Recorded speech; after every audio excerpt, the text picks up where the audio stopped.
Hey, Pablo. All right, Mikey, what are you going to go do? Parasail. Look excited. Try it again. Parasail. Cameras is correct. I think it's Daryl's. Hi, girls.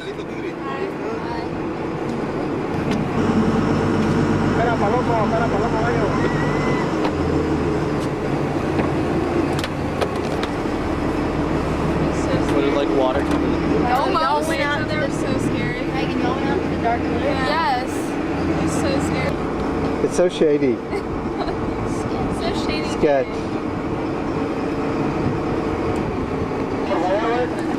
It's gonna be loud. Ah! Girl, dude. I think that's why that's so cute. I'm gonna fall off too. Megan, you're on the parachute. No turning back now.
How was that scary? Meg, was that fun? Megan, was that fun?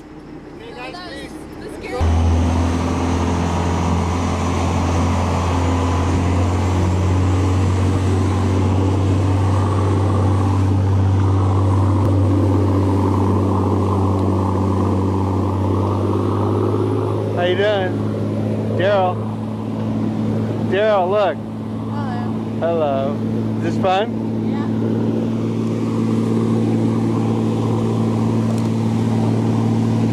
What is this? Cozy Mills an island? Is it like a beach resort? Yeah. Mainly divers go there. Oh, is that where that shell hog is? No.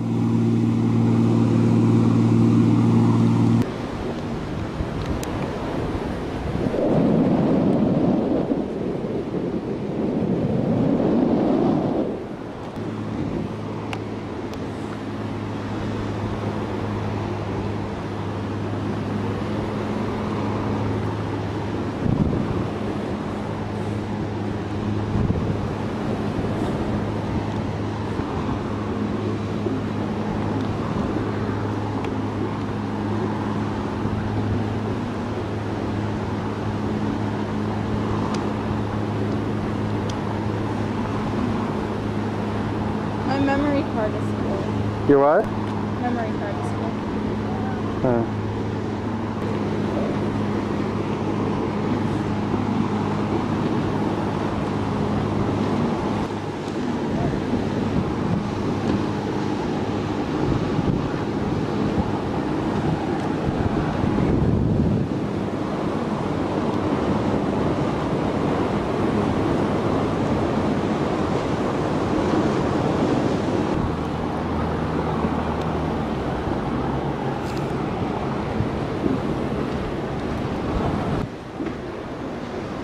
Let's say it again for the camera. That's the Royal Hideaway for the blue with the blue tops.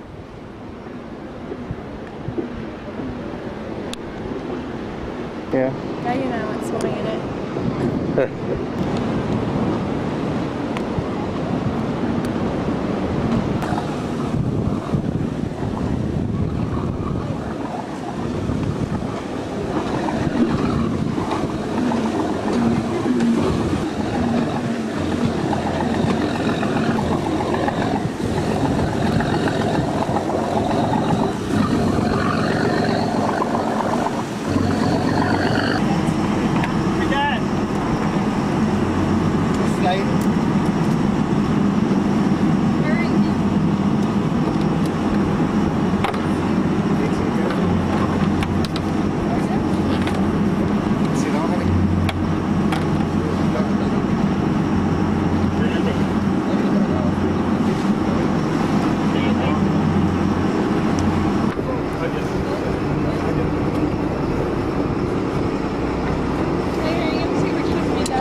it, Mick? Not fun. Why? Do anything. We just stood there. Are they laughing at those three other I don't know. Yeah, there are.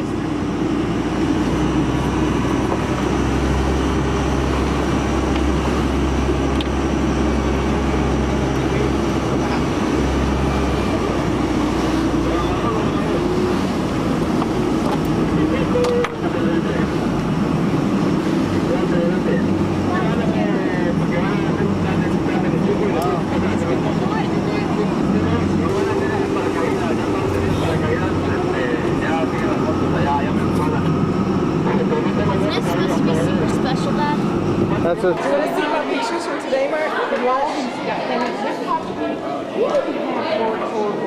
No, Mark, not everybody boys do snoopers. Say Smoochie.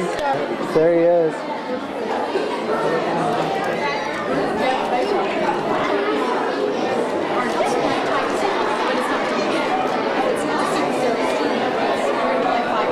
Here, Mark, take a picture of us.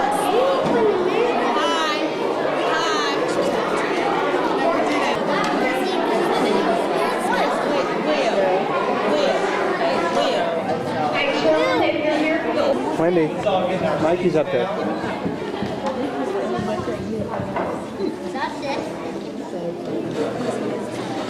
This time we'll begin our program with the Pledge of Allegiance.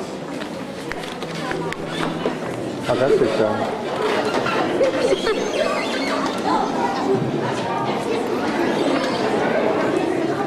Welcome to the Lord's Speak up and speak out. Will you please stand for the Pledge of Allegiance and remain standing to protect the flag?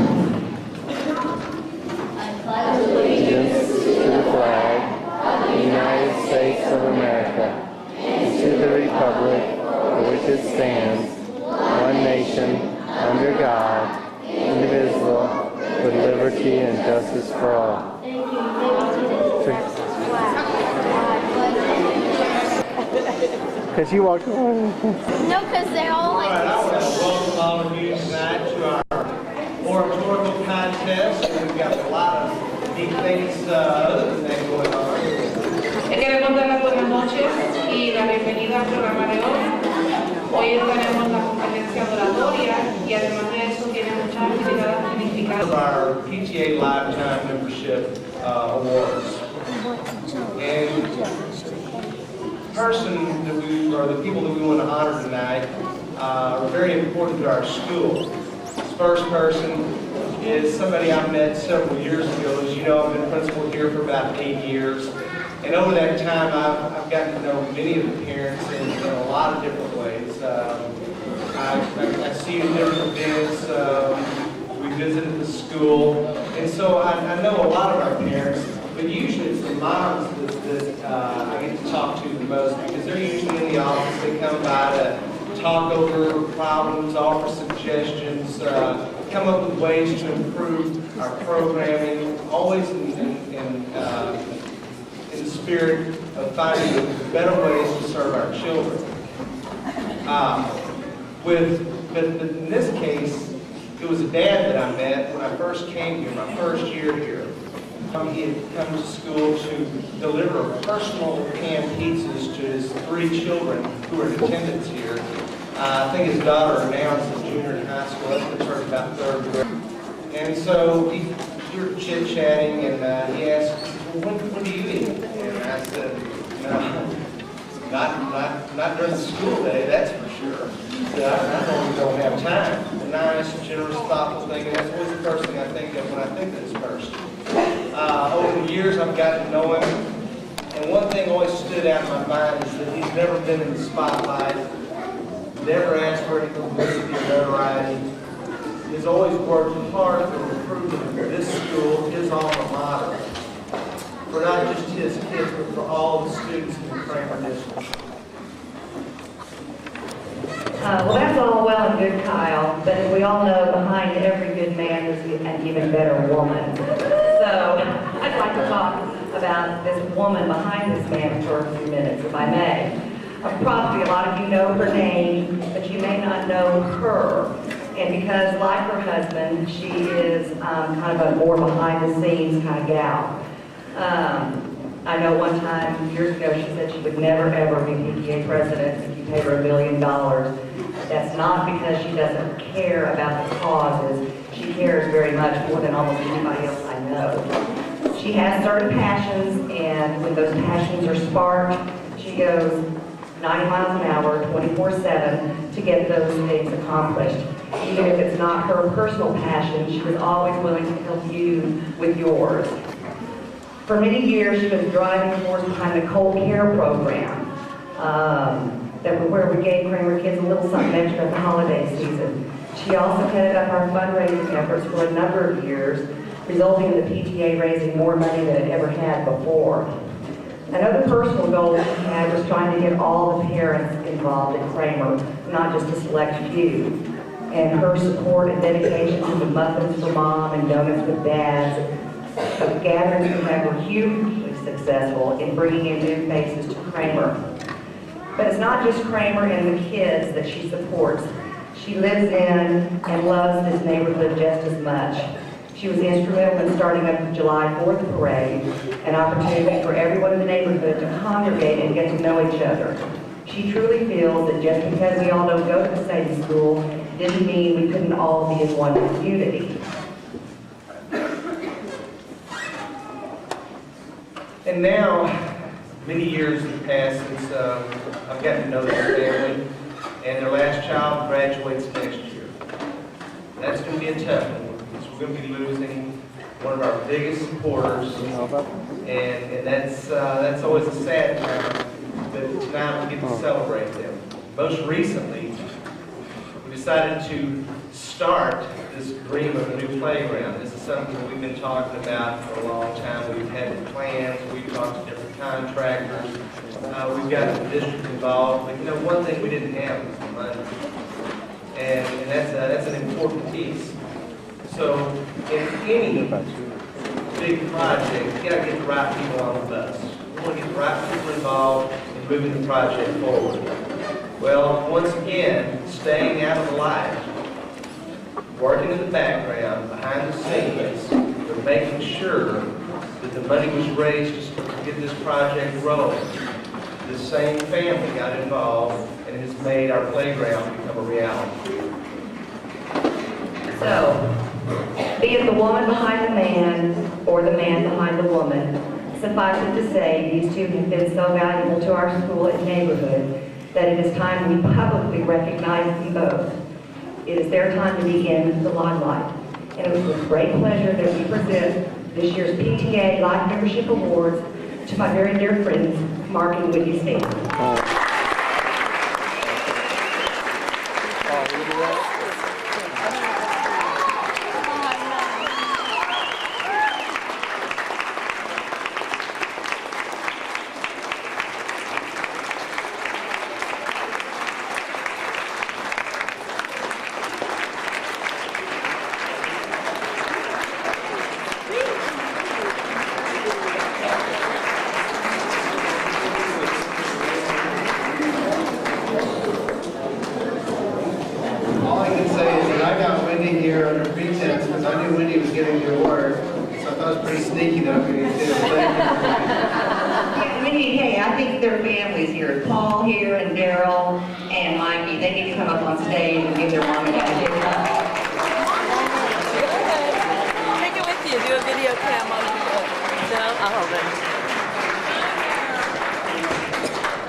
it all on camera too. That's embarrassing. A bit embarrassing, I know. How do you turn this off? Or do you want to record the whole thing? It's recording, yeah. That's sweet. So Mikey, on camera, what do you think about it? Is that pretty cool? See what hard work does? A nice award, some flowers. I'm doing an interview of your son. So they didn't tell you to get me here? They had me getting you here. All 23 states of Earth come on the run. This makes things quite difficult as in the caves, as you can imagine, with so many days. And often she wishes that when they were born, she had one of them 5 command horns. And one of them Goose Goose, and one of them Slim, and one of them Hot Shot, and one Sunny Jim. And one of them Shadrach, and one of them Blinky, and one of them Stuffy, and one of them Sticky. And one of them Ziggy, and one Soggy Muff, and one Buffalo Bill, and one Buffalo Buff. Another one Putt Putt, another one Moonface, another one Marvin, or Gravel, or Moonface. And one of them Sleepy, and one Leafy Weed, and one Parish Garters, and one Parish Tweed. And one of them Sir Michael Carmichael Butt. And one of them Oliver Bolivar Butt. And one of them Zanzibar Buffalo Fig. She didn't do it, and now it's too late.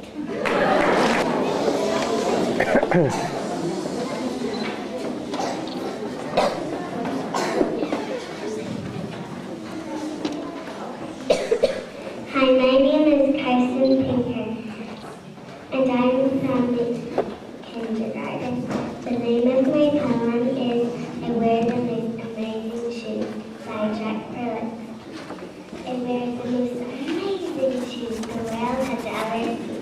The left is pink and purple, and the right is gold and green. They have ribbons, beads, and spangles, buckles, bangles, belts, and bows, and assorted silver sequins which illuminate the toes. They have multicolored laces, flashing blinkers on the heels. They have beavers, bells, and buttons, and strings, bracelets, wheels. It only takes an hour a day to keep them looking clean. The most amazing pair of shoes the world has ever seen.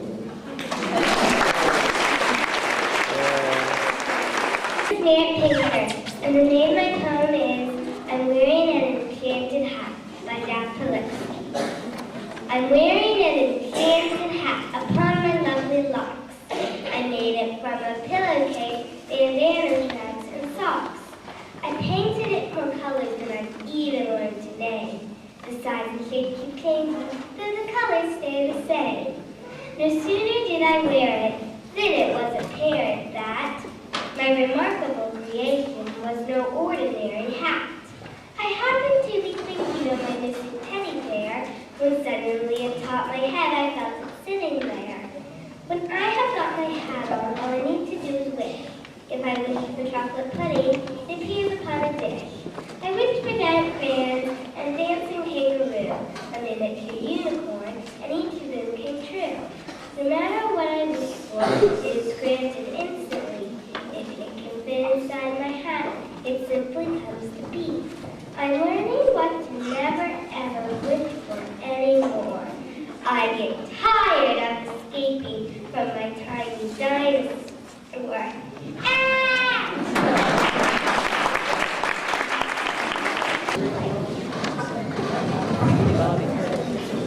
Cool. Ready?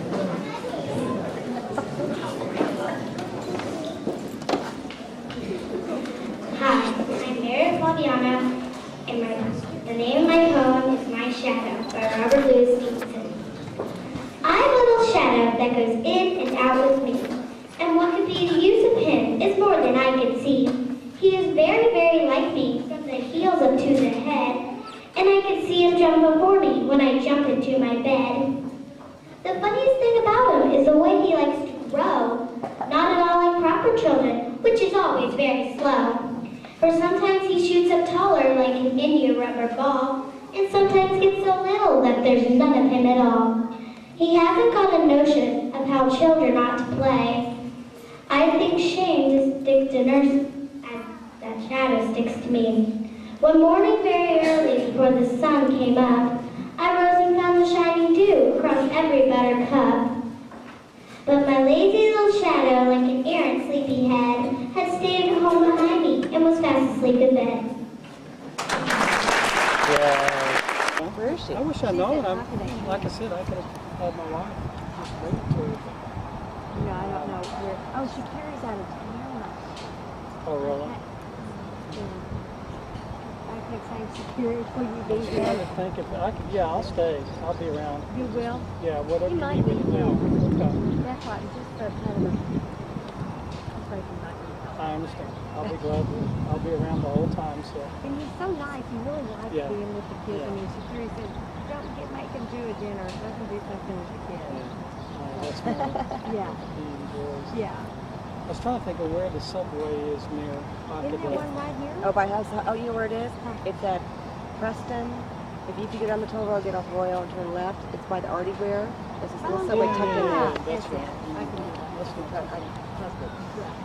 Did we get a kids pack? You know what to get? No, we need some What is that? What is that? Kids pack? Or just a little... Oh, she might want to know. Yeah, well, So what time should I get? if he does a Q&A at the end, I would get here before that. Maybe this. But, you know, he didn't have the turkeys here. Wonder if it Nice, I don't know, probably halfway between there and there and stop. You gotta run across before you walk. Is it over the shoulder? No, I'm just gonna throw it, just catch it. Don't worry about where it's at first.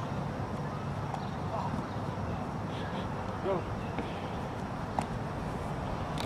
Go.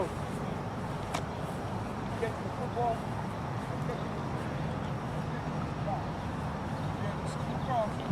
It's not gonna beat you up.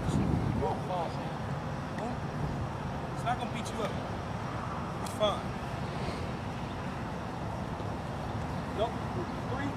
Stay on that end by 4. Go. It's okay.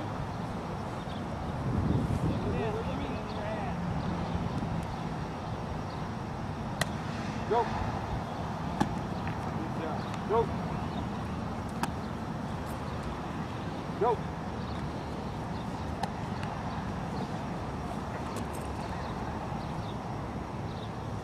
Wait for me. Yes, sir.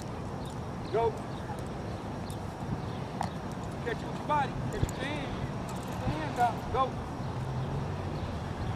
There you go. Go.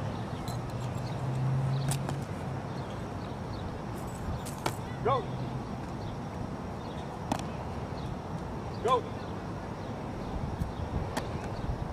Go. Stay on that line. Stay straight down that line. This line right here. Don't drift. Whenever you drift, run it into the DB. Safety. Knock your head off. Knock your hip off. You want to run straight ahead. Come downhill. If you do anything, lose ground, come downhill. If you come upfield, you run into a safety because you're coming downhill. So you don't never want to drift. Catch your ball across the middle. Not a pleasant field. Go. So the ball's going to move around. So the ball's going to go behind you. It's going to move around. So don't worry about where it's at. Go. Go. Go. Good job. Go. Go.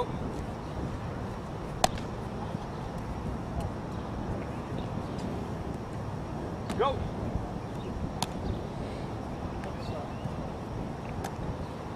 Go. In the knees.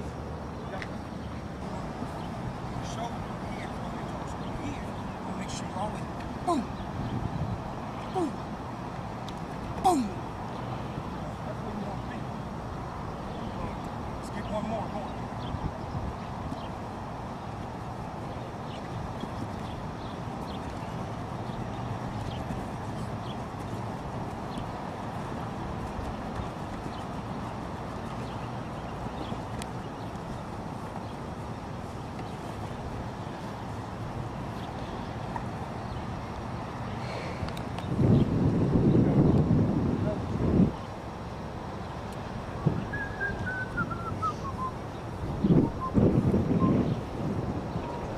something, you know, you just nice and easy, gracious, like your little brother, if your little brother was falling off the crib and you had to catch it and make it real nice and soft. That's where you want to be. You just want to just boom, boom, and drop it and go on about your business. You don't want to think about what the next, oh, he's getting ready to throw another ball.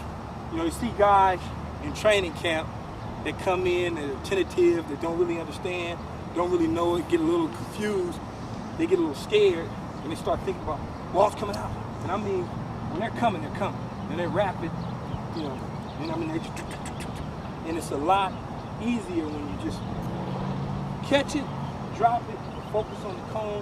Remember, when you come here, that ball should drop. Now you already your break. You don't want to look like an airplane when you come into your break, because when you get into the level that I'm at, or even a good college player, when you start to break down in your break, and all of a sudden you got wings, the first thing they're doing, they know you're getting ready to stop. So you want to always simulate the fact that you're still running, although you're not really running. You still want to make people believe you're still going. Where if you come to the point, the breaking point, but all of a sudden you do this. I mean, now all of a sudden the DB sees it, he reacts to it, now the drives on the ball is broken up, it's intercepted, and everybody's saying it's the quarterback's fault, it's not tripping, you know. And so you don't ever want to put yourself in a situation nice and tight within shoulder distance. You want to stay, everything want to be tight. You don't want to get outside the box and be long and limber and all over the place. And that will come in time, so don't worry about it now.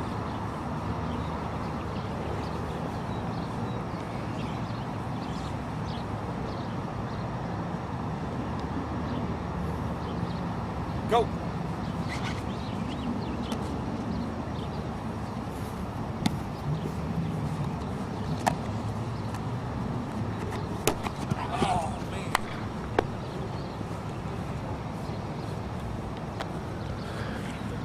Here. Don't round the corner. Keep them nice and square and short. You don't want to round them. You don't want to come around them. You don't want to come around them like this. Keep them nice and don't be in such a hurry. Just get here. Boom. Because what you'll see is whenever you go to stop and make your break, and a DB is on you, when he's backpedaling, you come to that certain movement, that stop, and you get him to do this, he's done. There's no way he's going to be able to react back to you. If you're rounding it, you just you're telling him exactly where you're going. When you go sharp, he don't know which direction. It's like a box. You can go here, there, up here, straight. You want to make everything look the same. You don't ever want to make things look different, because if you make it look different, he can read your route. You want to make everything. You come off that stem straight ahead, you want to make it look the same. Because if I come up here, right here, he doesn't know what I'm going to do. But if I come up here and I do this, well, shit, he knows that I'm going this way.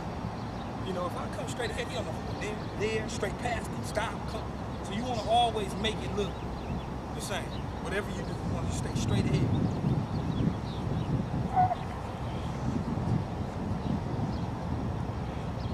Go.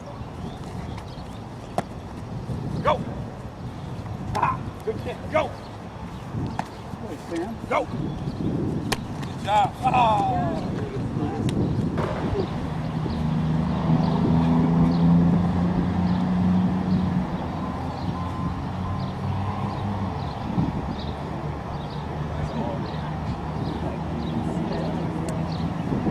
Go. It's okay. Go. Ah. Go.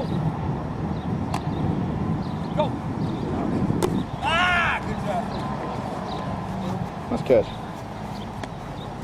Nice. Good job of breaking point. Good job. Good job of breaking point.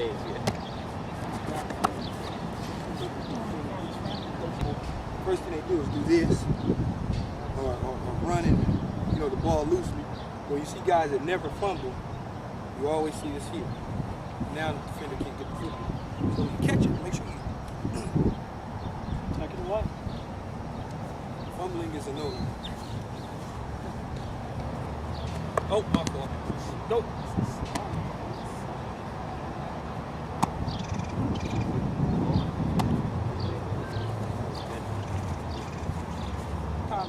three-step drop from the quarterback, unless you have some sort of play action where ball fake and you want some linebackers to suck up, that way you don't buzz out the hit off the throwing. When I say get underneath it, I mean the linebacker, you're there, the linebacker is sitting right here. He's playing the slot, he's playing the slant route, which means that to push up, he's in this throwing lane right here. So what he normally would do on a three-step drop, or not necessarily a three-step drop, it's a five-step drop, playing the slant route, he wants to take, he wants to run and look me up. So now he's in the throwing lane. When he comes, now he's here to blow me up or any of that. So on a normal hitch route, it's a three-step drop, push up 5-6 yards, break down. Play action, the quarterback wants to freeze it.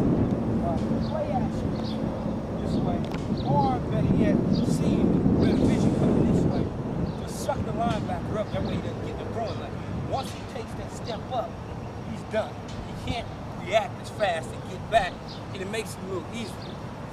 And so what you have to do when you run a proper hitch route is you want to keep a line straight ahead. You want to attack the DB.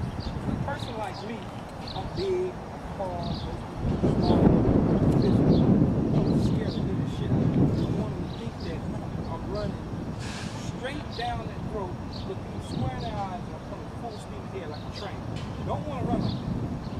I want to look at it. I want to see coming at them like now all of a sudden.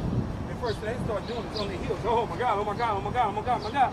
Oh my God, and they still backpedaling. After you get and eat up their cushion, is what we call eating up the guy's cushion. You up on him so fast, he didn't have time to react. The first thing he does is run. He does this. Now you just put on the brakes and you're right there. Quarterback delivers the football. What you don't want to do when you run the hitch route is two things you don't want to do. You don't want to run with your head down. You don't want to run with your head down like this. Come to the breaking point, and all of a sudden, what we call swing the gate, you don't want to open up. Now the ball's thrown, unless all of a sudden, say it's a great Aaron Glenn or Terrence, whoever. When you swing the gate, you open up. You're opening up a driving lane for him. Now all of a sudden, he gets a great break. This is how you see interception. Boom. The guy jumps right in front of him, and you see us, as receivers, do this. Waiting for the football.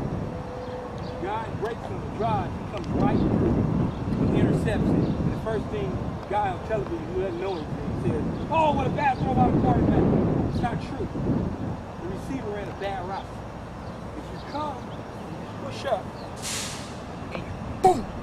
Now you come right here. He has no driving. You can't, what are you gonna run through you? Okay, we'll run through you. It's a flag. It's a PI. You have to make the guy run through your upfield shoulder. If you open up the gate, you let him just free access, then he will take advantage of it. Intercept the football. So that's the proper way of running kicks. I want to see you guys run the proper way, not the improper. Quickly, just keep your head and eyes straight ahead. Just flip around. Your head on the swivel at the end of the round. Hit. There you go. Good, Sam. Hit.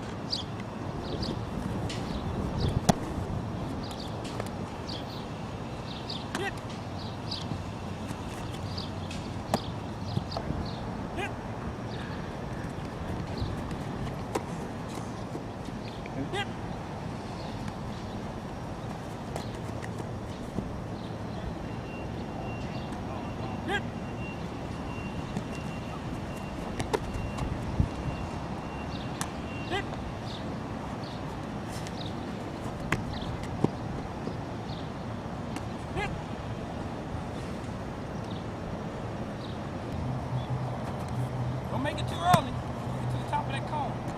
Hip. Stay flat. Don't drift. You want to stay flat. Hip. Stay flat. Don't drift. Hip. You gotta stay flat. Flat. There you go. There you go. Stay right at that flat angle with that second yellow cone. Hip. You make your break flat. Flat. Flat. Flat.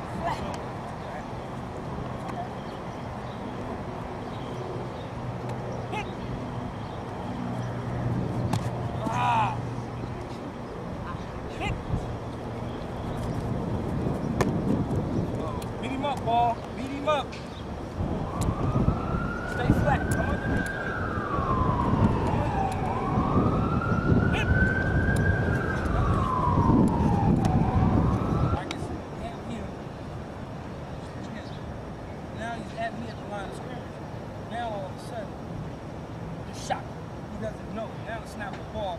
He doesn't have his hand. Remember, I'm faster than him. I'm going to act just like the Westerns. I'm going to pull my trigger out faster than him. Before he puts his hands up to stun me, the ball is snapped. Before he doing the boom, he's already pushed. So now I've pushed him. He's never back on. Oh, now he's holding on. Now he's grabbing. Now all of a sudden, another way you can get out the line. You can rip through it. You want to rip and dip. You can come, rip, and dip at the same time. So now that he's trying to jam me at the line of scrimmage, I have now ripped through him. Now I'm already, now he has nothing to grab me. He has nothing, he can't touch me when I rip through. There's nothing, there's really nothing to grab on. Grabs on here, they're going to throw the flag. Now they see that, they're watching. He's very close, so you want to make sure. There's another way, like you said, you can swim through a guy, over the top. You can swim through this way. You can rip through that way. Power punch, snatch it. You know, guys come up with you, watch my game. Everything impressive, up and run, and run the goal line, trying to go downtown. One of the first things that I do is I stab him. Because I stab him, he's going to head up. And I stab him, he's going to fly. So he's in the second, he's going to move aside. Now, once he moves aside, look how much easier it is for me to grab him. Just yank him by. When I yank him by, I already have gained several yards on him. Now he has to regain after he stumbles. He has to get back into it. Uh-oh, I got to catch up to him. Now it's too late. Happened so fast, it's over with. Score, touchdown, it's back. That's just, those are different ways of getting off the line of scrimmage that most professional athletes use to play my opposition.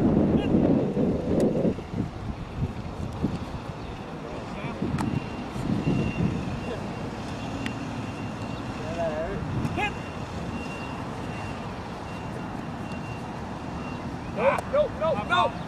Don't round it. Don't weave. Just come straight ahead.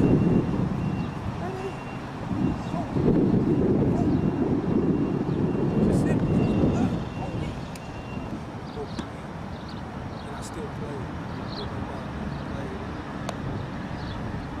It's so funny because I can take this. I can turn it.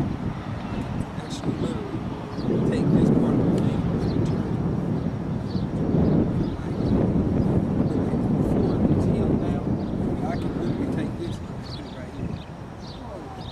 Crazy guy.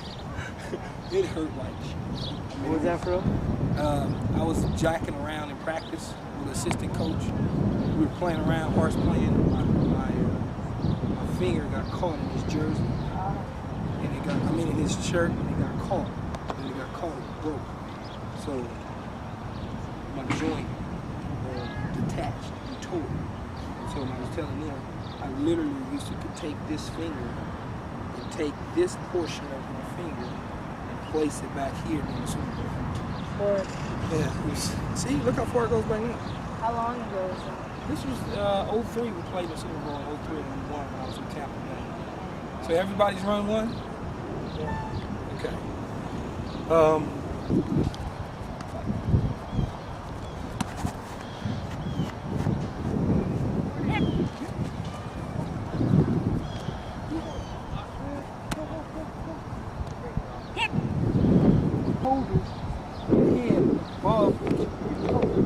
You always want to have the leverage. You don't want to stay straight. You go to break it. You want to make sure you come. Everything is here. Tight.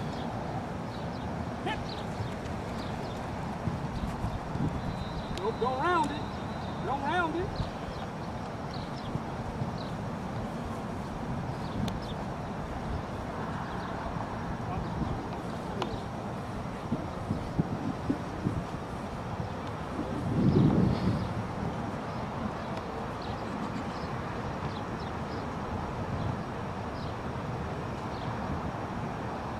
Inside this cone. You break.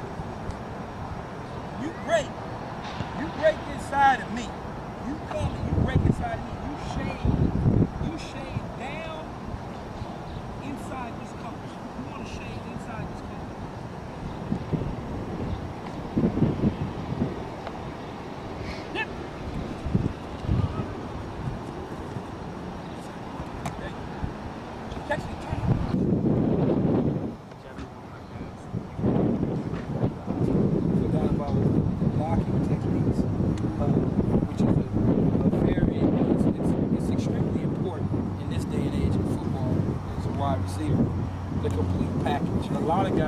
guys, young players, you like the flash, you like all that. I mean, it's just, you know, a guy with grades and touchdowns and dances are in, but he's not the complete player. Trust me. He's not the guy. You know, everybody says, well, why would they go after him instead of him? Because he has more to add to the unit than this individual. Because the other individual doesn't bring everything to the table. He's like, why do you prefer, I don't know if you even know what In-N-Out Fatburger is, but a better hamburger place. Yeah. It's California? Yeah. You prefer Fatburger In-N-Out before you do McDonald's. Well, hell, McDonald's gives you what?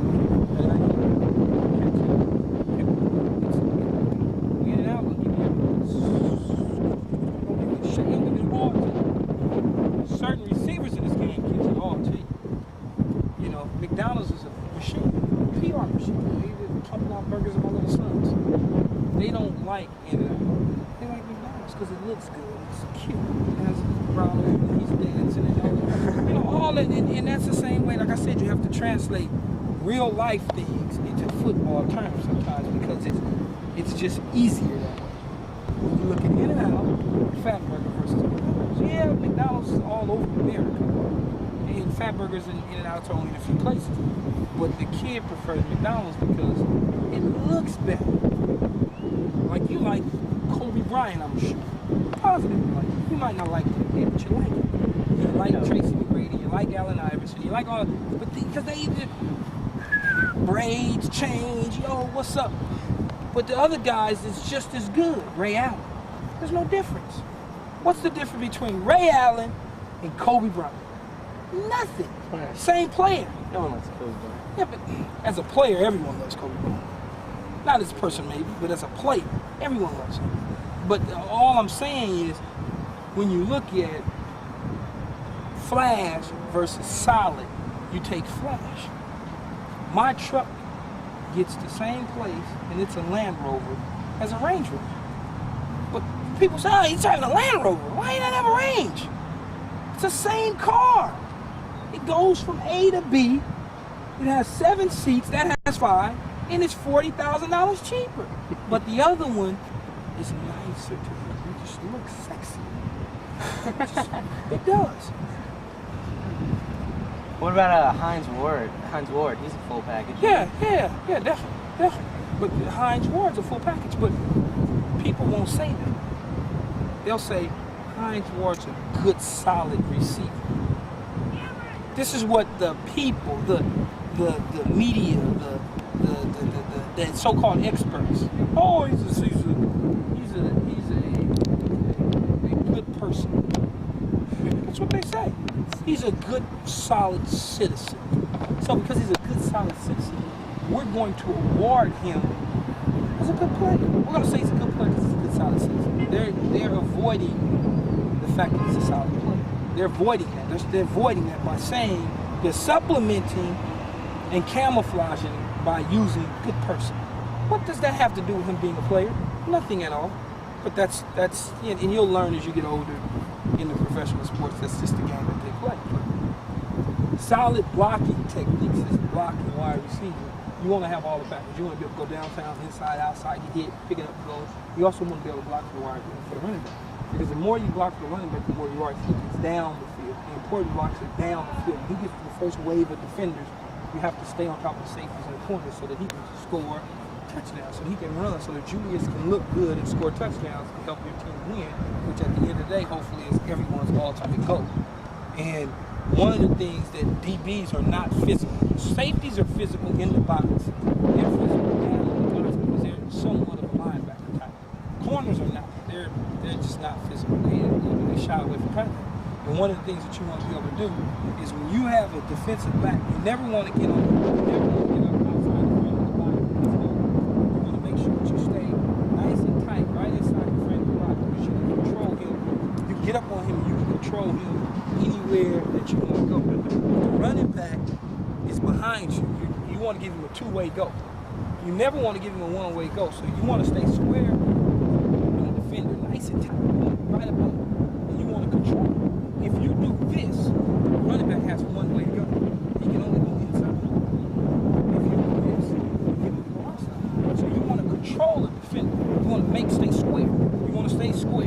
control him. You want to take him where he wants to go. Now the running back has two ways to go. If you turn this way, he can go inside of you.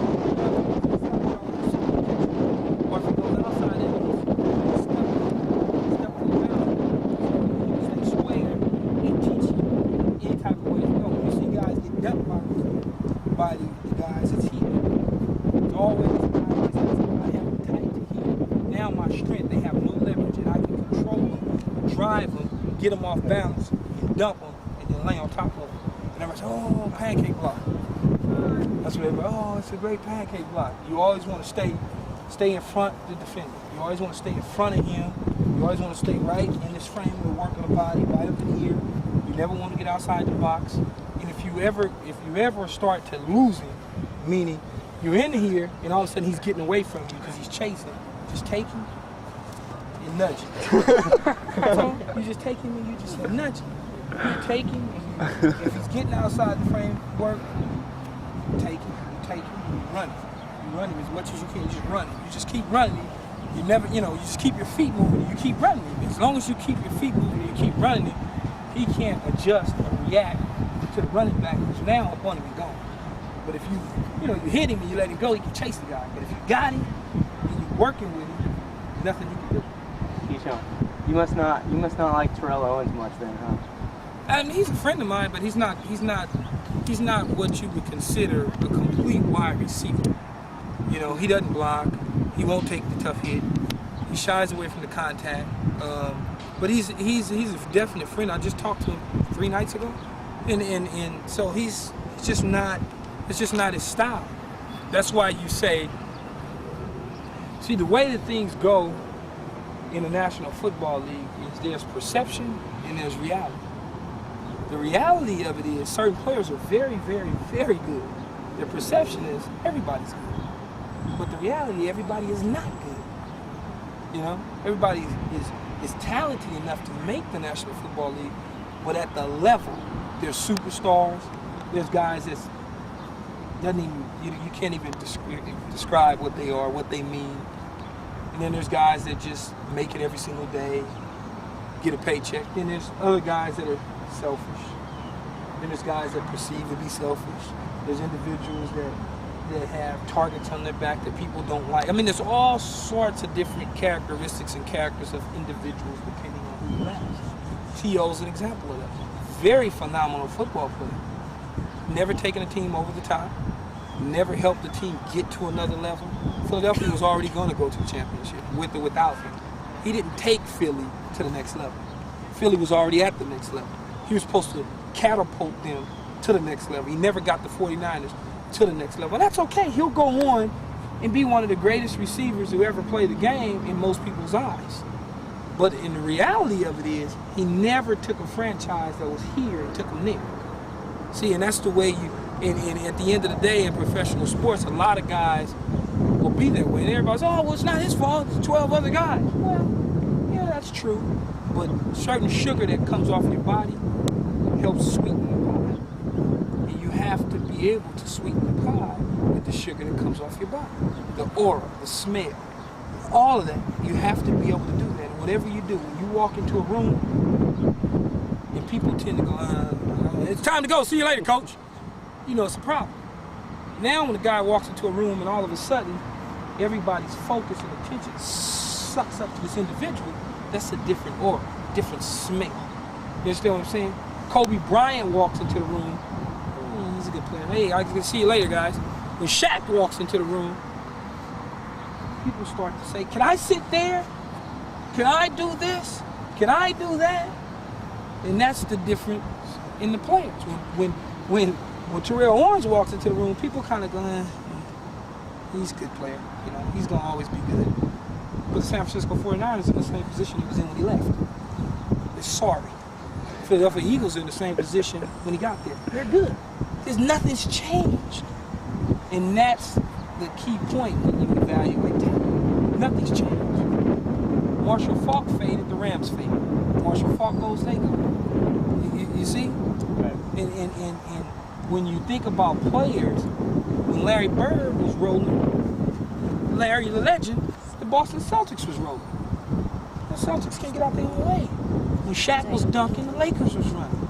They can't get out their own way. When Miami didn't have Shaq, they couldn't figure it out. Now all of a sudden they 1 point away from going.